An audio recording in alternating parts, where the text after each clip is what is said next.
Bonjour, alors dans la petite vidéo ici, on va commencer à introduire les usages de Python en activité expérimentale, donc en classe de seconde.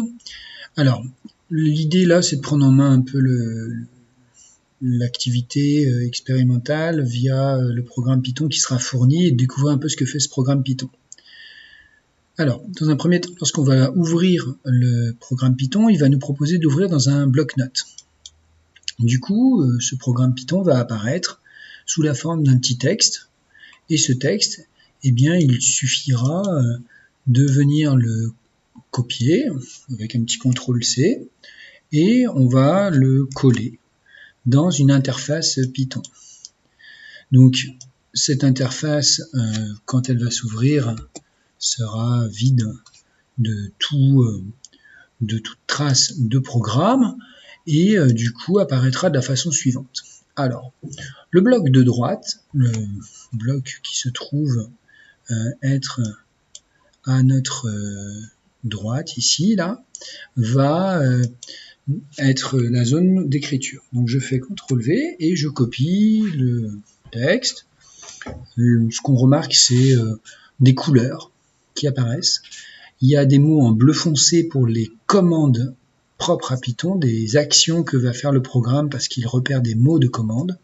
Et puis sinon, il y a des caractères noirs qui font apparaître des fonctions. Ensuite, on a des données qui apparaissent en une couleur un peu verte claire et des textes qui sont tapés en couleur jaune. Alors, maintenant, une fois qu'on est là, eh bien, on va pouvoir faire exécuter notre code Python. Donc, lorsqu'on a notre code Python, eh bien, en bas, on a une console qui peut nous indiquer des erreurs ou au contraire, qui va indiquer des résultats de ce code. Le code étant dans cette partie droite, ici.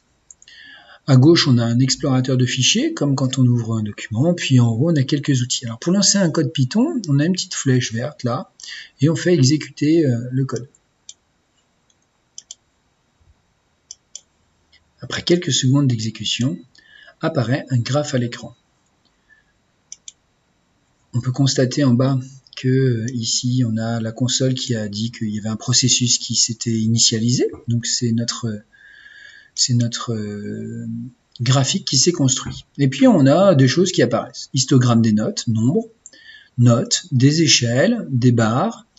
Eh bien, qu'est-ce qu'on a? On a donc un histogramme. Un histogramme va se tracer en Python grâce à la commande plotHist. On a le mot note qui apparaît. Et si on regarde attentivement le graphique, eh bien, on a des notes en bas qui sont indiquées. Alors, est-ce que ces notes, c'est quelque chose qui a été tapé d'un texte? Eh bien, pas du tout. Le note qui est ici, qui est écrit en noir, fait référence aux notes qui ont été rentrées ici. Donc, une série de nombres séparés par des virgules. Donc là, on a plusieurs séries de nombres séparées par des virgules. Ensuite, range en anglais signifie échelle, de 0 à 20.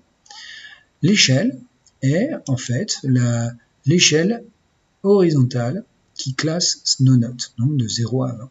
Et un histogramme va décompter le nombre d'entités qui apparaissent dans la liste notes ici. Ainsi, vous avez combien de notes entre 0 et 2? On regarde, on en a une, c'est le 0. Une note entre 2 et 4, c'est le 3 qui est ici. Et donc, on peut voir qu'on a bien un histogramme qui se trace, l'échelle verticale s'ajustant automatiquement sur le nombre le plus fréquent là, qui sort. Alors, avec range, on peut s'amuser à changer la valeur 20, par exemple. Vous pouvez mettre, par exemple, 10, lancer le programme et voir ce qui se passe. À ce moment-là, vous allez voir le rôle et les actions qu'on peut mettre sur range. Range étant un mot de commande en bleu, on ne va pas y toucher. Par contre, 0 et 20, on va pouvoir venir modifier ces valeurs pour l'adapter à notre graphique. De la même façon, que signifie le bins ici? Alors, bins 10. On va de 0 à 20 et puis on remarque que ici, on a des échelles qui prennent les notes par paquet de 2. Bon. Et on va par exemple se dire tiens, je vais mettre 20. et relancer le programme. Donc pour relancer un programme en Python, il va falloir fermer le graphique parce qu'il considère qu'il est toujours en train de travailler avec. Donc je le ferme et je le relance.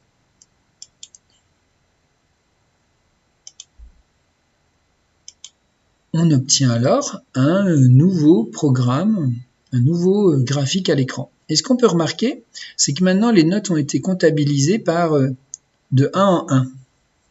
Donc bins, en fait, ça fait quoi? Eh bien, ça prend notre échelle de notes, on va de 0 à 20, mais on va compter dans des paquets de 1, alors que tout à l'heure, on comptait dans des paquets de 2. Si vous vous amusez à mettre 40, donc 20 divisé par 40, ça nous fait 0,5, un demi, eh bien ça va nous fractionner le comptage par paquet de 1 demi.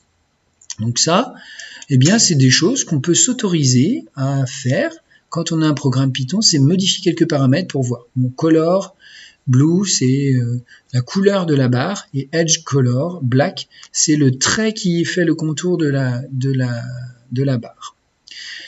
Ensuite, on a les X labels, Y labels, title et XTix. Alors, tous les petits labels ici, eh bien, ce sont des chaînes de caractères qui vont faire la légende de notre graphique. Donc, la légende de notre graphique, eh bien, quand on l'a ici, on peut remarquer que on a ici donc histogramme des notes. Donc si on change le title histogramme des notes et qu'on remplace par autre chose, ça devrait changer le titre. Donc plot, c'est pour dire que c'est un graphique, et title, c'est pour dire que c'est le titre du graphique. On a le plot Y label de nombre. Donc ça sera le label, la dénomination de l'axe X, Y, pardon, l'axe vertical. Et puis on aura la dénomination de l'axe X. Donc là, vous pourrez changer. Et dans ce programme, on va le conserver de façon à l'adapter à notre expérience. C'est-à-dire qu'à chaque fois qu'on aura ce corps de programme-là, on pourra venir modifier ça en fonction de notre expérience. Ça, on pourra le voir demain. Et enfin, le XTix, c'est l'affichage des graduations des tics. Tics, c'est les graduations ici. Et là, on dit qu'on va aller de 0 à 21, donc on démarre bien, en fait même à moins 1. 0, et on va aller jusqu'à 21, donc on voit bien qu'il y a la 21 qui est là, en allant de 2 en 2. Donc là, du coup, si on change, si on met 3, et qu'on relance le programme, eh bien on peut s'apercevoir de ce qui va se passer en termes d'affichage. Donc là, je ferme, je relance, et puis c'est parti pour un affichage de 3 en 3. Et voilà, l'affichage se fait de 3 en 3, par paquet de 3. 0, 3, 9, 18, 18 et 3, 21. Voilà. Mais, donc on a notre affichage qui se crée. Bon, pour les bords du cadre, ici, il n'affiche rien. Donc voilà.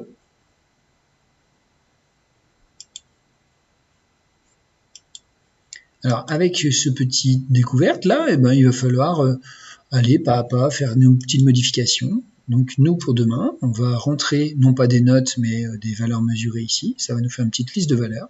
Puis on viendra changer éventuellement les paramètres du programme pour que ça affiche ce qu'on souhaite afficher. Alors au départ, il y a un import. Voilà, import from matplotlib, import pplot as plt. Alors, quand vous voyez ça, déjà vous y touchez pas. Ça veut dire quoi? Juste pour savoir ce que ça veut dire. On va utiliser une librairie, une bibliothèque de programmes qui s'appelle matplotlib. On va importer pplot, et pplot c'est une bibliothèque qui permet de faire des tracés graphiques. Sauf que on va pas appeler tous les programmes pplot par pplot, c'est trop loin à taper, on met plt pour savoir de quoi ça parle. Donc c'est pour ça qu'on dit pplot as renommé par plt. Et dès que vous voyez plt. C'est en fait la bibliothèque pplot qui est utilisée. Donc plt.hist, plt.xlabel, plt.ylabel. Donc voilà. Alors, est-ce qu'il faut savoir tout ça? Non. Ce qu'il faut, c'est s'habituer à voir un peu ce qui se passe là-dedans. Et puis, changer quelques valeurs à la main pour voir ce que fait un programme. Si jamais le programme il plante, comme vous n'avez pas manqué d'avoir enregistré le module là avant sur un nouveau nom, par exemple ici fichier enregistré, il va vous demander un nom de module, donc vous allez dire voilà test 1, test 1, et puis clac, vous sauvegardez, et ça vous fait votre premier petit test, où vous mettez histogramme 1.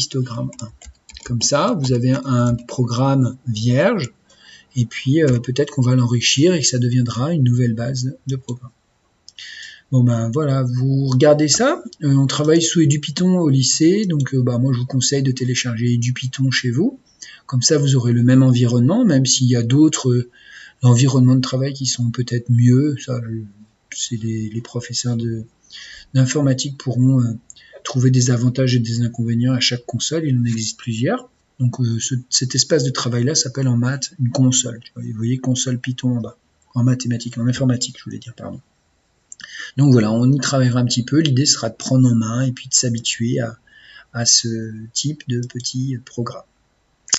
Voilà, donc regardez bien cette petite vidéo, regardez-la à nouveau, essayez de faire des petits ajustements avec votre programme et puis on se voit demain.